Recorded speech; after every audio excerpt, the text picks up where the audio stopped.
ভাইয়া ভাইয়া কি বলবি বল। আমার বন্ধু বান্ধবীরা না ভাইয়া কেট কেটে ইংলিশ কয়, আমারও না ইংলিশ কইতে ইচ্ছা করে। আমি না ইংলিশ শিখতে চাই। ইংলিশ শিখতে চাস? সেটা বেশ ভালো কথা।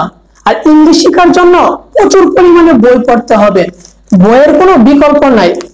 আর বইয়ের পাশাপাশি ইংলিশ মুভি দেখতে হবে। বেশি বেশি করে ইংলিশ মুভি দেখবি আর বেশি বেশি করে বই পড়বি, দেখবি যে অনর্গল তুই ইংলিশ বলতে পারবি। এখান থেকে যা, আমি একটা ভিডিওর শুট নিতেছি, একটা ভিডিওর কাজ করতেছি, এখন আমি ভিডিও করব। বিরক্ত করিস না, এখান থেকে যা এখন। 1 week later.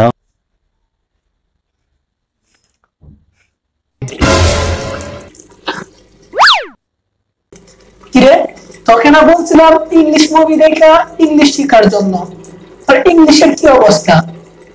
Fucking fine, bro. Hey. Yes, fuck are you there? Everyday fucking, bro. Life is fucking. All time fucking. Friend circle is fucking. It's all time fucking, bro. বড়দের কইলাম ইংলিশ মুভি দেখতে, কিন্তু এই বড়দের কোন English movie দেখে এইসব English শিখলো? আচ্ছা যাই হোক, তুই যে ইংলিশ মুভিগুলো দেখছস ওই ইংলিশ মুভিগুলো লিংক আমাকে পাঠিয়ে দে। It's okay bro, let's party.